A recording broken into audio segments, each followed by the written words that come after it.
Hello and welcome to the Canadian Management Centre and our webinar today, Getting More Done with Smarter Meetings. My name is John Wright and I'm the President and Managing Director here at the Canadian Management Centre, and it's my pleasure to welcome you today. Our focus today is on how you get more out of the meetings that you're in, and specifically an opportunity to introduce you to a new company and a new product that you may not be aware of. It's a product called Smarter Meetings, and it's brought to us by a company called One Smart World. In today's session, we're going to talk about that product, that company. I'm going to give you a little bit of background information on who the Canadian Management Centre is, give you an opportunity to participate through Twitter and participating in the conversation. I'm going to set the stage for today's topic about how to get more out of meetings, and then more formally turn it over to Bob Wheel, who is the president of One Smart World, and he'll take you through his company and the product, Smarter Meetings. Just to set the stage today, a little background on the Canadian Management Centre if you're new to us through a webinar or a live event. First and foremost, the Canadian Management Centre is a learning and training company. We focus on providing multidisciplined and multimodality solutions. By that I mean multidisciplined. We offer training solutions that cover the gamut, everything from project management training, financial skills training, but really with an emphasis on leadership and management training. And multimodalities, I simply mean that we offer these courses and training through public open enrollment programs. We offer them through customized on-site solutions at client locations nationwide. We also offer it through virtual training solutions and also through mobile solutions as well. Some of you may not be aware that as well as being headquartered in Toronto, we also are part of an international network. We are part of the American Management Association network, which is located in 18 countries worldwide.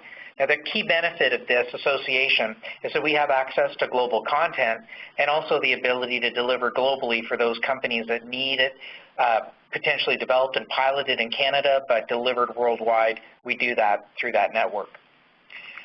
One other aspect is that a lot of people don't know that the Canadian Management Centre is in fact a not-for-profit organization, but I'd like to say that we are an NFP with a mission.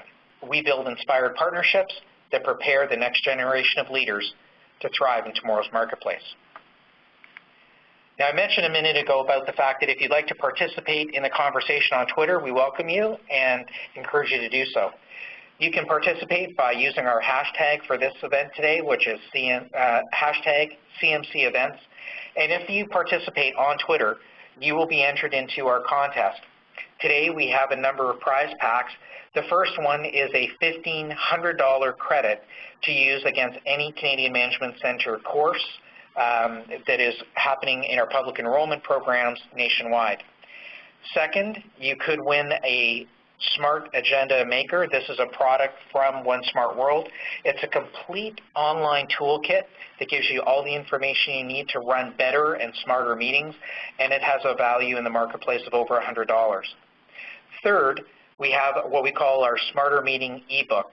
This ebook is basically a primer and background book. It'll give you all the information that you need, again, to run smarter meetings, but just not with the complete toolkit that's in the second prize.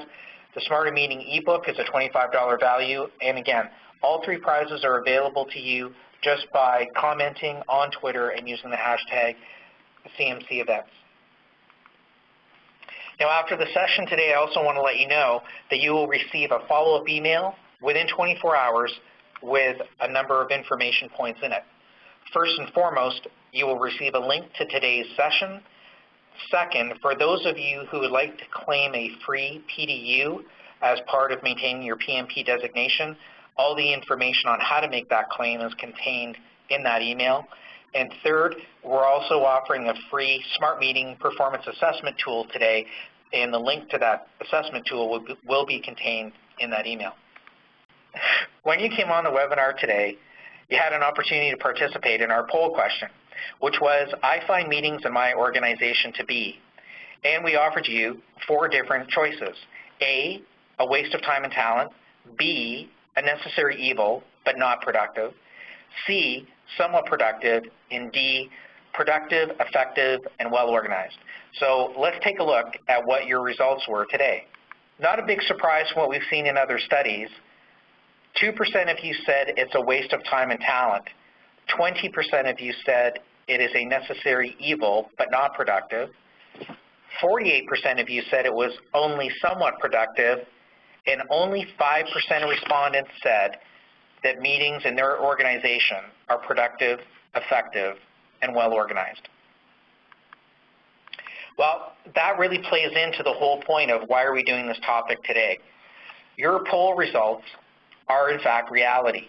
Only 5% of you actually think that meetings in your organizations are productive, effective, and well organized, which is why we brought this topic today and why we've got a great solution for you in the Smarter Meetings platform.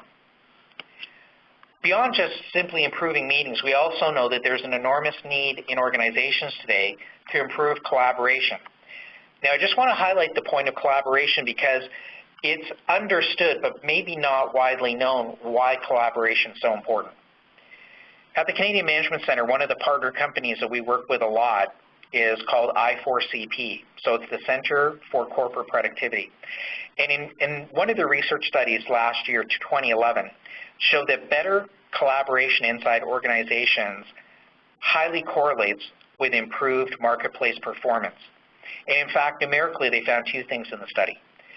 For top performing companies, collaboration is very highly ranked as a critical issue in their company. And in fact, 47% of high performing companies said having better collaboration inside their companies is critical. And then they went on to say that collaboration itself is the number 2 factor that correlates with marketplace performance of organizations.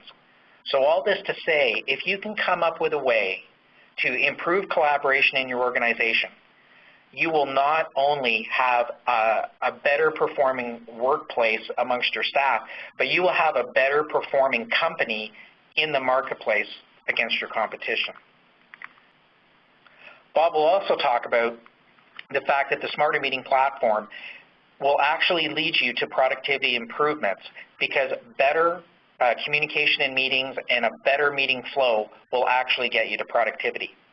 And it was interesting, one other study we looked at, this was an office team study. This particular study cited that 45% of employees believed that they could be more productive if meetings were canceled for 1 day a week. So that tells you that not everybody is getting great information and value out of meetings, and that by having fewer of them, you could be more productive. We're not saying that's the solution. We're saying actually just make your meetings better will get you the productivity improvement that you're looking for. Third, we know that there's a huge drive in the marketplace for heightened innovation. Innovation can be driven by better meetings, and you'll see how that's done today. And the last point is, by having better meetings, more effective meetings, you'll get to alignment instead of friction inside your organization. The Canadian Management Centre partners with world-class companies to create category-leading advantage for our clients. We do this by bringing a number of innovative solutions to the table and to our clients.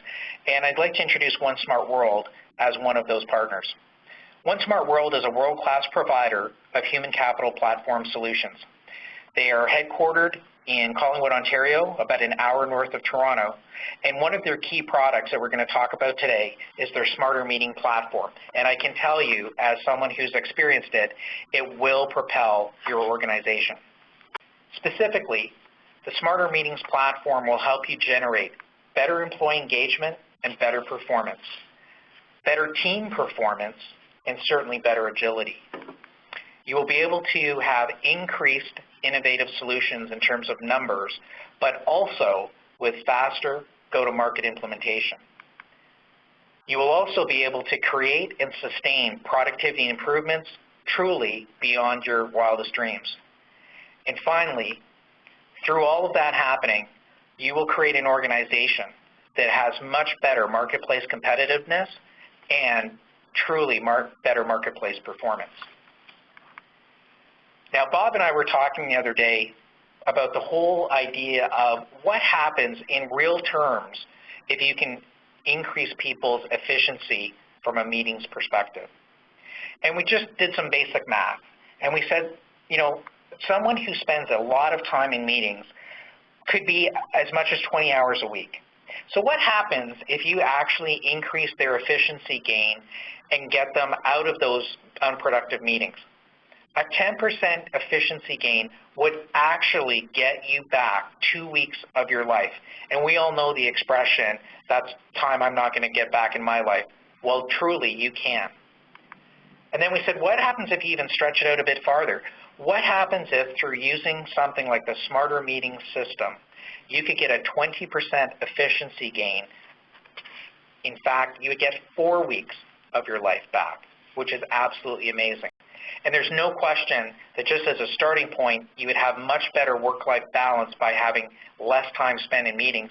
But who knows, maybe you could turn that into more holiday time and turn that into a trip to Hawaii. Now with that, I'm going to formally turn the presentation over to Bob Wheel. Bob is the president and founder of One Smart World. He has 25 years experience in the human capital business, and most recently the last 12 of it as the president of One Smart World. I'm happy to have Bob here today, and I'm going to turn the presentation over to him. Bob? Thanks, John, and thanks everyone from across Canada. We've got people from the U.S. and Germany participating today. This is a delight, and thanks to the CMC team for putting this together. Although we've been at this for 12 years, I've been at this a long time, and our clients continually came to us and said, collaboration and teamwork and innovation are core competencies. Can you come up with something for us? So what I want to do today is take you through a fast spin to some of the work we've been doing and to focus specifically on some principles and practices that will make meetings that your teams have more productive and more effective. And as you can see, we all know that meetings are a place where minutes are taken and hours are wasted. And I was at a conference on Friday, and I had some folks from the States talk about the Groundhog Day meetings, where they turn up every time and it's the same stuff over and over again, and nothing ever seems to move forward. What we found when meetings are poorly run or poorly designed, there's usually not a lot of clarity about what are we here for. We often got the wrong people in the room. There's a lot of announcements and pronouncements. But a critical thing we've found is so many smart people sitting in these meetings time after time, and no consistent way for the leader or the group to tap into the total intelligence that's sitting there. So I had this question. I said, why is it that so many smart people spend so much of their valuable time in so many meetings that achieve so little? I think this is the black hole of productivity, and that's really what we've come up with here. John mentioned the Microsoft Verizon study. They found, like in the other study you cited, that collaboration was a key driver for success. And if you look at the orange bar here, it was up to 4 times more important than strategy. If you build a collaborative culture, and what we're going to be talking about in the presentation today is what are the elements of that, you'll have greater performance, greater profitability, your innovation will go through the roof, your customer satisfaction goes through the roof. So how do you do that? And that was really the problem we tackled. And we looked at a lot of systems that are out there in the marketplace, and we said, could we build a better mousetrap that was simple to use, that could be scalable from a small group up, and that could be sustainable in the sense that it's something that once you learned, you could keep on going. So what we're going to be talking about today is something that can be used as a leadership development like a program, an intact team development program, or something that can be used as an enterprise platform. If somebody around the organization says, like smoking in the workplace, we're going to outlaw bad meetings and we want to find a better way. So what we started with was if knowledge organizations are based on brain power, how do we know how people think? So we started off, first of all, in a major research project between 2000 and 2002 to try and understand the thinking styles of people, because organizations today pay people for the quality of their thinking. In the 1900s, it was muscle power. Now it's brain power. But how do people think? We've got lots of maps of personality, but we don't have a lot of way of understanding how people think. So we said, what if we could find a way that could build a collaborative common language that people in the workplace could, once they understood themselves and each other, could start getting work done more productively. And what we wanted to do in doing that was not only just reduce time, but also optimize the talent that's there, and at the end of the day, can we accelerate innovation across the enterprise? So in the presentation today, I'm going to be talking about some research that was done at WestJet through the Canadian Society for Training and Development that showed the Smarter Meetings platform and language delivered the highest ROI of any training program ever measured in corporate Canada. So we're going to talk about how that happens. The 5 principles we're going to walk through today are as follows. We're going to start off with diversity. Now, diversity is an interesting topic. We know that when you get people together, diversity often is a problem in meetings. We've got demographic diversity, people from different parts of the world, different ages, different genders, different operating styles. We've also got skills and knowledge diversity, people from different parts of the organization. What we work on is cognitive style diversity, that if we have different skin colors, different genders, different ages, the real challenge for us is how do we get on the same page because we think differently. So we wanted to try and find a common platform for that to happen. So when you look at a group sitting around the table, you see these happy people. They're clearly people who've been through a smarter meeting. They know they're going to have a good time, and they know that they're going to get out of there sooner than later. And as John said, we'll be in Hawaii before you know it. But what often happens in meetings, because of thinking style diversity, some people are reaching for the future. Other people are saying, slow down, I need to get a handle on this. And other people are just driving for the door. So what we did was come up with a very simple common language that mirrors how the brain works. Robert Sternberg's work on intelligence talks about 3 kind of core thinking styles. Practical thinking, analytical thinking, and creative thinking. So we used that as a model and came up with a common language. So when we're in a meeting, regardless of our different styles, if John is chairing the meeting, he can say, we need to switch right now into the yellow zone to understand the information. And then we're going to go to green and say, what could we do with this? And then based on those ideas, move into red. So it becomes a way of shifting gears.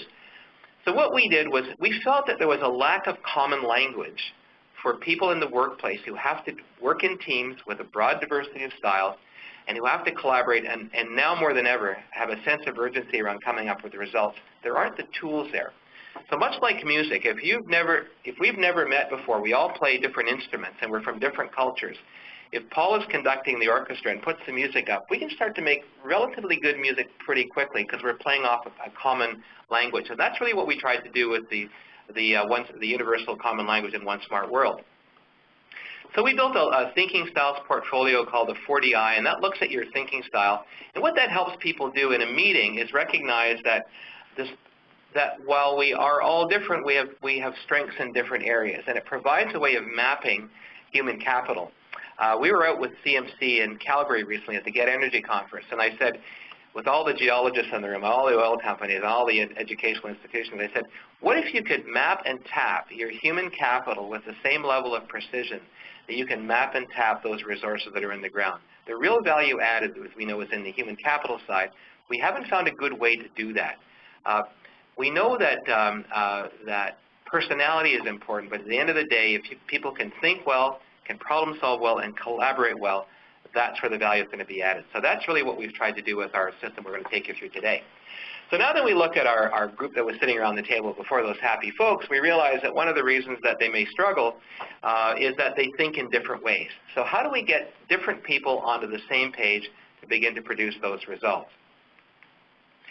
So when you look at back at our rowing team again, people are pulling in different directions. So we found that while we could map and tap human capital with this kind of precision, now what would we do? So because people still had different styles, people who were high in red were the decision makers. They were trying to pull for home. The people who were high in the yellow zone that wanted to slow down and understand everything before moving to a decision. And the people who are high in green often have a short attention span. They're already reaching for something else. So what was missing was something we call the discipline process. Now, Paul's going to put up a couple of polls here. And I'm going to show you a case study example. This was one of our clients recently. On our website at onesmartworld.com, there's something called the meeting cost calculator. And I'm going to show you, this is a simple example of a group we worked with a couple of weeks ago about the real cost of meetings.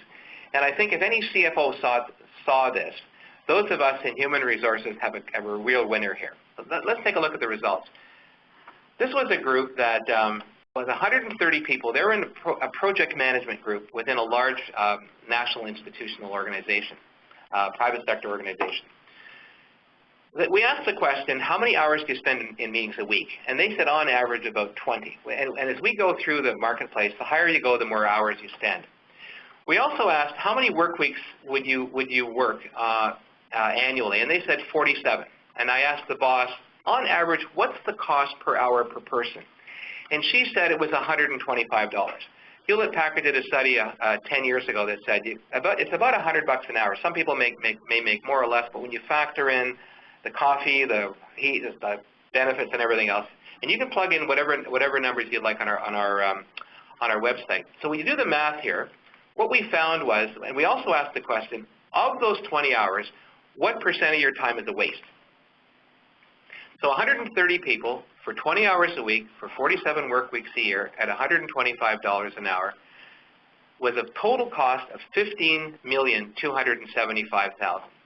Then when we hit the next slide, we showed quickly that there was an opportunity for performance improvement of $7.6 million amongst 130 people. So I said to the group, would you allow that level of inefficiency, where you're the more expensive people in the organization, anywhere else in the organization? So you're telling the shareholders of your institution that for 25% of the year, because you spend half your time in meetings and half of that is a waste, for 25% of the year you're adding no value to the organization. This is a shock. So in terms of investing in people and investing in the processes we're going to show you, this is a real eye-opener for your CFO and for anybody in human resources that's serious about productivity and performance improvement. So let's move forward. The third principle we looked at was, supposing we could take that same visual language of yellow, red, and green, which are basically run off a traffic light, and could start building a disciplined process for meetings. And this means that we could actually start off in a particular zone. So a color represents a state of mind. So remember, if you're in traffic and the yellow light starts to flash, if someone's driving a Lamborghini and someone else is driving a Lada and someone else is driving a bus, if we all together start to slow down, we're going to be fine. If two people accelerate and two people hit the brakes, that's where accidents happen. So the trick we found was, how do you get different people who think in different ways to do the same type of thinking at the same time? So the discipline process becomes like a lean meeting management system. It's a way of thinking through the system by getting everyone to row in the same direction. So in this case, the chair of the meeting says, our outcome is to make a decision. We've budgeted 20 minutes for this particular item. We'd like to start off by going around the group in the yellow zone, which means we're sharing information. We're not arguing. No one's saying, hey, I got an idea. And then we're spending the next 8 minutes saying, based on that information, what are the different ideas we can generate? And in the last 5 minutes, based on that information and the ideas, we're then going to make a decision. So it provides a very disciplined process to get different people on the same page. One of the things we're finding with our work is that by giving people a common language and a mutual understanding in the process, we can change the rate at which performance can accelerate. That we can go from the forming to storming very quickly by establishing new norms and shift to performance, and cut out a lot of the waste that happens from the bullying, the non-participation, and the dysfunctional behavior. Now, not all meetings can be smart meetings. Most meetings are stupid meetings. Most meetings are information sharing. The smarter meeting is when the leader says, for the next short while, I want to engage the talents and the brain power of the people in my organization to help us think through the particular issue that we're dealing with.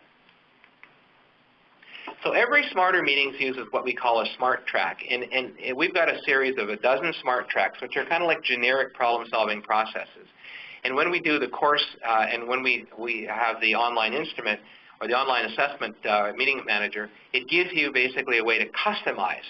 So we were working recently with a group of salespeople, and they were looking at how could we build a sales process that would take our customer initially from yellow to understand what the customer's needs are, and then shift the conversation to say, well, based on the current situation, what specific objections or concerns do you have or objectives do you have that you would like to address in our meeting?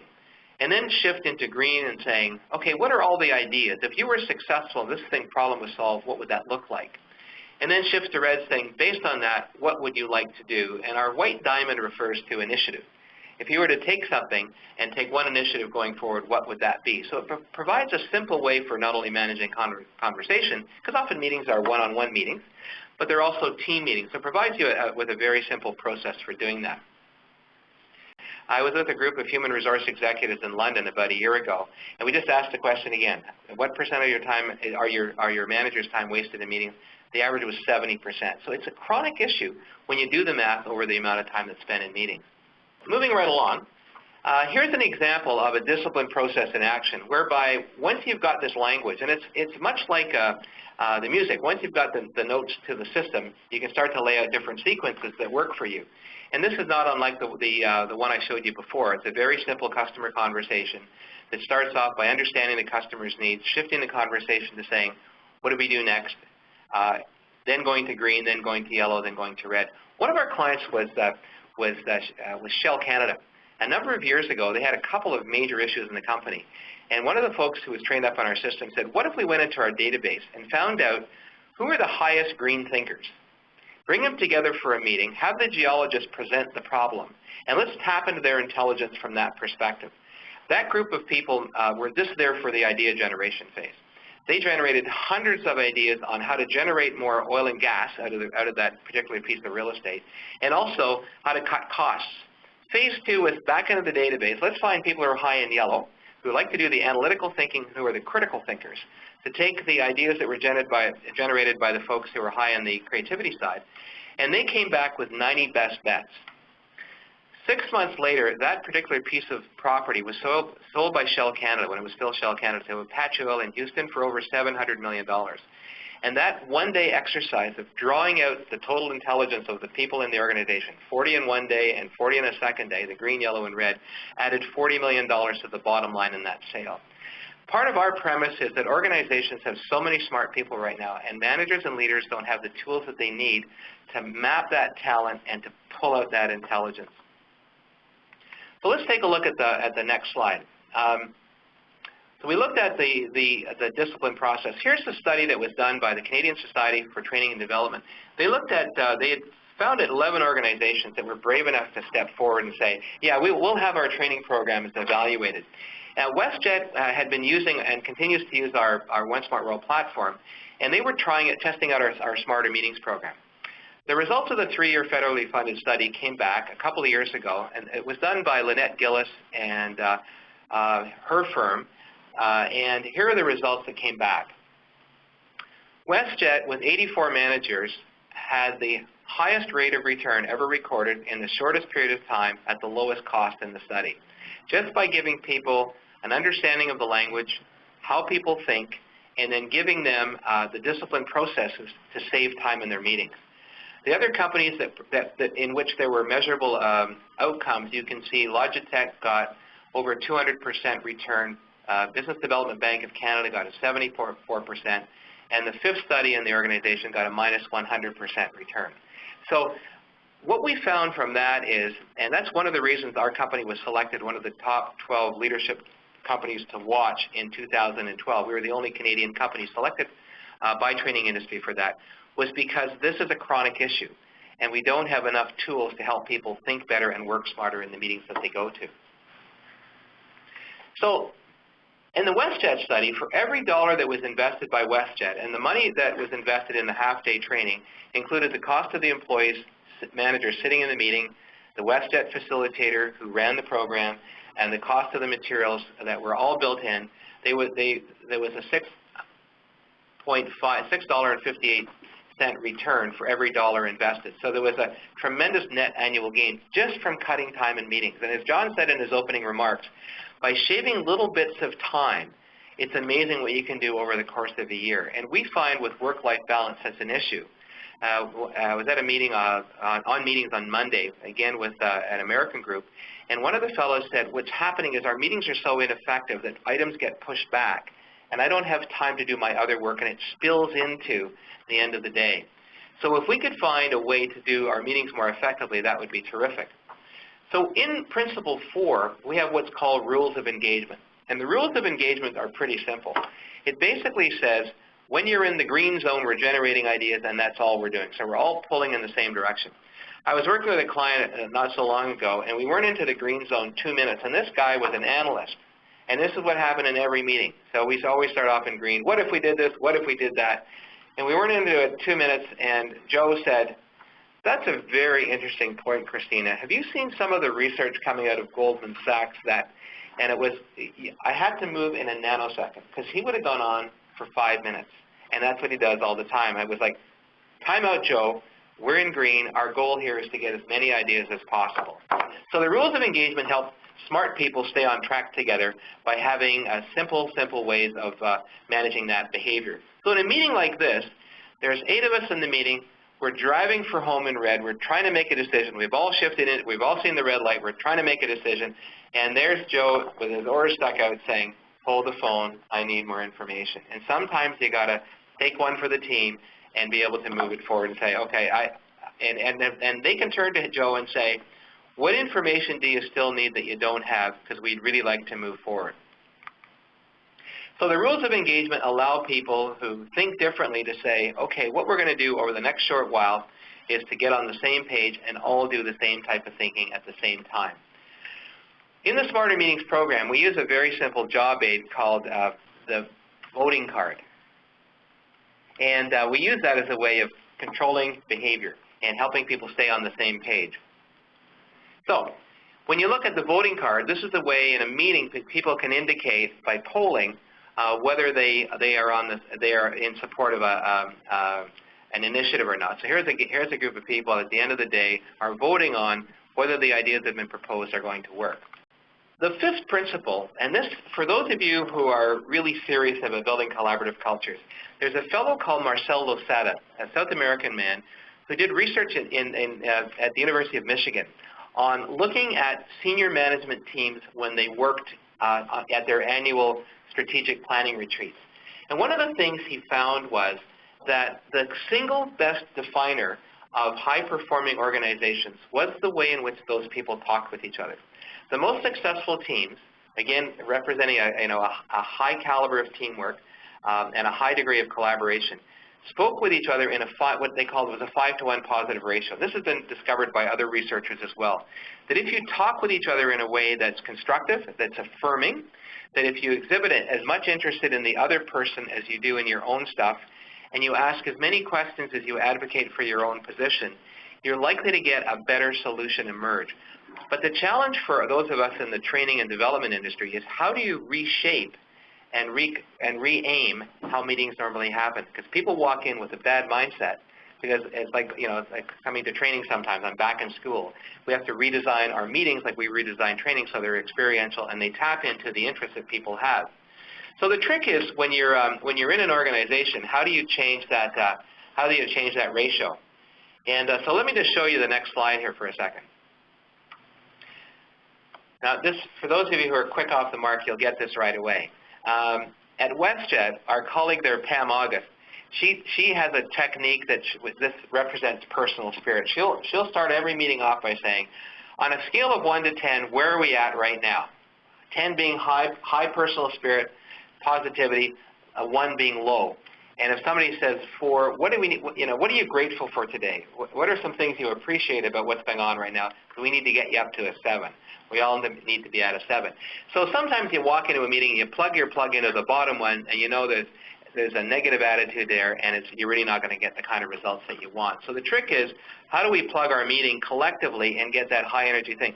What we're finding consistently too is the more you create a collaborative culture, the more you can use the common language, and the more you appreciate the differences around the room using the kinds of tools that we've developed, the better the solutions emerge.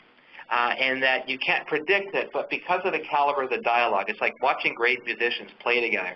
Like great stuff starts to come out as they begin to work through their performance together. So just to finish off, what we've found is that time and talent are money, that collaboration drives success, that smart leaders are looking for solutions. We find that our clients, John, are the kinds of organizations that are on the front end of the curve. They know that things aren't working, or if they're working, they want to go from good to great. The interesting thing about meetings is they're usually from horrible to better, because most meetings are not very effective, and that smarter meetings can deliver you not only an immediate ROI, you should get payback right, like literally in the first meeting, but it's a recurring return on investment. But the most important thing about that is the talent that comes to work every day can be energized and engaged in ways that we haven't seen before. A couple of tips before we wrap up and move to questions is one of the tricks that we use, one of the techniques we use is a sabotage list. One of the things you can do just before an important meeting is that once you've shown the goals of the meeting and what people want to accomplish, is you can ask people to take a couple of minutes and jot down the following. what are all the things we can do in the next 2 hours that we're together that will sabotage the meeting that we've got here? Usually there's a bit of a chuckle, and people start writing down all the behaviors that undermine performance. We post that up on the wall and say, okay, that's going to become the Roberts Rules of Order. I remember one organization we worked with, they had a very sort of authoritarian leader, and this guy, whenever someone would ask him a question, he would literally stand up and talk for 10 minutes. So when we looked at the sabotage list, one of the sabotage items was, if anyone talks more than 2 minutes, and we all knew who that was about. We went into the meeting like a few minutes, and sure enough, someone asked a question, and George, the executive director, stood up and started to talk. And one of the things we did as a mechanism for controlling behavior, because they're all afraid of this guy, was they had, let's stomp our feet if anyone goes off and starts exhibiting one of these sabotage behaviors. So you've got 24 people in the room all looking at their watch as George is standing up and pontificating, doing his announcements and pronouncements. And suddenly, as the second hand hit 12, you heard this thundering pounding of feet, and George suddenly said, oh, sorry, and sat down, and the meeting moved forward. So the sabotage list is a very cool tool. The brain power poll is another tool that you can use to kind of get people's understanding of what % of our brain power is being used. And the third one, if you want to go onto the One Smart World website, if you look under Smarter Meetings, there's something called the Meeting Cost Calculator. And you can plug in your group size, you can plug in the number of hours that people spend in that group in meetings on a weekly basis. You can plug in the number of weeks in a year, so if you're an educational institution, you're probably fewer weeks because of the summer break. You can plug in the per hour cost of that, and then you do the what % of that is the waste, and you can get an extraordinary number. With that 130 people in that organization we worked at, to see that they were spending over $15 million a year in meetings and $7.6 million was wasted because they were ineffective was a staggering number. So it was an incentive for them to say, yes, we need a set of tools that can help us get more done in less time that engage the talent that we have. So maybe, John, I can turn over to you and give us about 15 minutes to do some questions and answers that have come in, and then you can do your closing comments. Okay. I'm going to mention this in a minute, but I just want to highlight the fact that what we've talked about today in terms of Smarter Meetings is a tool. It is a workshop that we offer at the Canadian Management Centre in partnership with One Smart World. And if you're thinking about this as a valuable option for your organization, there's two ways that you can actually get access and be trained in One Smart World and Smarter Meetings. The first is through some public program courses that we are launching in Toronto and in Calgary, and I'm going to show you those dates in a minute. The other thing is that this has become increasingly popular, and as Bob said, with organizations that are realizing that they need to be ahead of the curve, and we can actually bring Smarter Meetings workshops right to your organization and do a custom delivery. One of the things that Bob and I have talked about is that some companies choose to bring it in and use it in different ways. Sometimes some companies will bring a cross-section of people from their company into these workshops and try and have them learn the system, which is easy to learn, and then take it out into their organizations and see if they can sort of inculcate it. The other way that other organizations use it is they'll focus on a division or a team, train that team, and then kind of turn them loose and see what happens. So Bob, let's start with that. With that kind of scenario, which of the two would you say is the better way to bring this into an organization and really get to rapid results? Good question. My experience after 40 years of doing this stuff is if you invest in a team who work together, that your ROI will be so much quicker, and that's what WestJet found. Leadership training is one part of the game. The second part is building your team. The tools that you get as a smarter leader are a PowerPoint show, books, handouts, everything, videos, everything you need. But the more you can get everyone onto the same page quickly, if you're serious about collaborative meetings. Yep. Now, you just mentioned something that's critically important, and that's the whole area of a common language. So one of the questions today was, given that this approach does require a common language, how do people get that training so that they can get onto a common page, get to this common language? How do we help them through this system to get to that common language? Good question. There's sort of two levels. The really simple level is people understand a traffic light.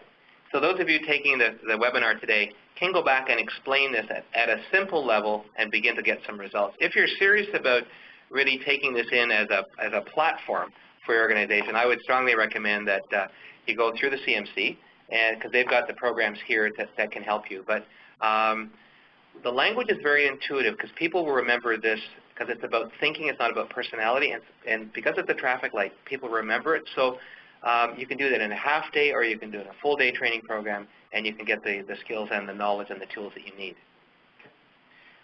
Some people have said that their organization encourages them today to get to better meetings using agendas and meeting minutes. Where do you see those fitting into the process? I still think it doesn't address the real problem. The real problem is you can have an agenda is helpful, but unless you have a process for getting through the agenda, particularly on complex problems, if it's just approving them. One of our clients actually had looked at their past year of meetings, and the previous was a national organization, the national board.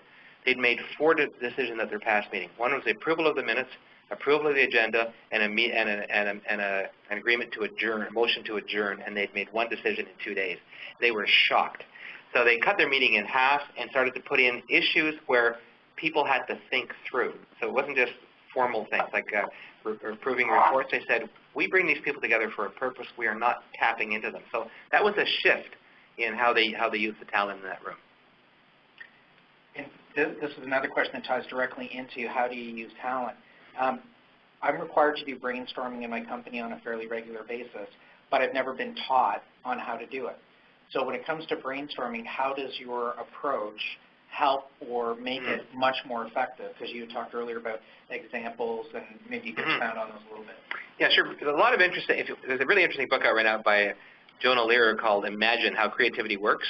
And what we found in our work is that brainstorming is best done, first of all, individually and not collectively. So a lot of the work we do, we worked with a bank recently where the VP brought 51 managers together, and the management team had identified 6 issues. And so when we got to the brainstorming phase, we had people using simple index cards write down the ideas. So issue number 1 was presented. They were given 4 minutes to write down as many ideas as they can on issue number 1. Issue number 2 was presented. People working individually, 4 minutes on issue number 2. We scaled it back right at the end, but in 26 minutes on 6 issues, they generated 1,458 ideas.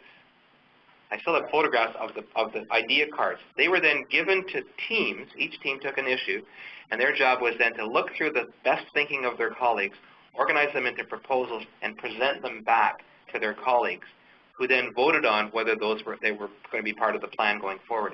So if your job is brainstorming, I would say find as many ways and as many people as possible to contribute their ideas in a constructive way and create a climate that allows people to feel accepted no matter how wacky their initial idea might originally seem. Great.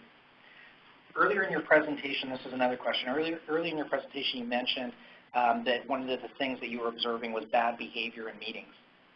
So do you have any suggestions for managing companies where the use of laptops or BlackBerry seems to be commonplace in meetings and ultimately can be a bit of a massive distraction? Yeah, I mean, I think that's a really good question. I think if you're running a smarter meeting, you need every brain in the game. I mean, Jack Welch talked about you need every brain in the game. And in a smarter meeting, you're working through a disciplined process that's all timed out. So you have to put a rule of thumb right off the bat that for the next 45 minutes, the rules of a smarter meeting are in play, the rules of engagement are in play, BlackBerry's off, laptops off, because we need you to help us think through this. You're not just sitting as a recipient of information. A lot of times when we do these webinars, we have people who love what they're seeing, love what they're hearing, but they're always left with the basic challenge of how do I get my boss on side that we have A, a problem, and B, this could well be the solution. So what kind of suggestions do you have to try and help people get their bosses to understand that the meetings that are currently going on in their organization today really aren't that effective? And certainly third-party research like we talked about with Microsoft where 70% of people said meetings were a waste of time, that's one point, but what else can they do to help educate the people the next level up that frankly the meeting time's not being used very effectively. Okay, good one. If the boss is not open and is a authoritarian leader, find another boss. So that you're not going to change that. If the boss is serious about how do I find a way to collaborate and get people working, the meeting cost calculator is a very interesting eye-opener, because that you can plug in your own numbers and you get a sense of the low ROI, return on intelligence, on that meeting. So it gives him or her an awareness of what is this costing us. And most people know that their meetings aren't working well, and they don't have the tools. What we've tried to do is create a simple toolkit that says, if you're serious about this and you're spending a lot of time in meetings and you need to have buy-in and support, we need new ways of coming about. Now, another question that does come up, certainly across all of the training that we do, we're getting a number of requests on a regular basis to help companies try and build bridges between their physical teams and virtually located staff members or virtually located teams. So maybe you could comment just a little bit on whether this system and platform can actually work effectively when you're dealing not just with people all in the same physical location, but also with virtual teams. Yeah, excellent question. It's even more important because you don't have the nonverbal cues. So to have that disciplined process, remember the color-coded sequences that we had one of our clients was a national sales organization, and the national sales manager had folks on these kinds of calls on a regular basis, and they literally cut their meeting time by 40%, just by keeping everyone on track. So she had a disciplined process for each of the key items on the agenda, and then they were all timed out. And people who were high in the yellow analytical thinking liked it because it was a system. People who were high in red liked it because it got to a decision. And people who liked it who were high in green because for a brief shining moment they could put their ideas out without being interrupted. But this allowed for rules of engagement. And what they did was they had people like number off, like east to west. So people would chirp in with their information in yellow, their ideas in green, or their advice in red. So I think it's even more important to have that common language and that platform. Yeah. And I can tell you just from sort of firsthand exposure to and knowledge of how the system works, one of the things that's very helpful and interesting is that once people know that there's a structure to the meeting, once they understand just the basic 3 colors that are involved in the meeting, people do have that dominant thinking style, but they know that they will get their time. They know that they will get their chance to talk. If they're big on ideation, they know that they'll get their time to ideate. If they're big on analytics and want to talk that through, they know that there'll be time set aside for that discussion and developing a better understanding. And if you're someone who is, okay, you know what, I've got enough ideas and enough information, let's make a decision and get moving, they know that too. So I've seen this system in action that allows people not to try and fight each other, and especially in virtual meetings, to stop fighting each other for airtime because they know that their time will come. And honestly, it's better communication, but it's also just a much more relaxed environment as well as the teams are working together. There was a housekeeping question that I'm just going to answer quickly, which was, can I get access to a recording of this session? The answer is absolutely yes. As I said earlier in my remarks, you'll be getting an email in the next 24 hours. Within that email will be a link to the recording of this particular webinar, and you can certainly access that at any time. Just going back to the common language, there's a question on basically if you could just recap principle number 2, the common language, the 3 colors, and what each of them does, red, yellow, and green. Okay, and so the common language is based on how the mind works, and that we use a color coding to make it easy to remember and use. So the thing to remember is a traffic light. So traffic light red means stop and decide.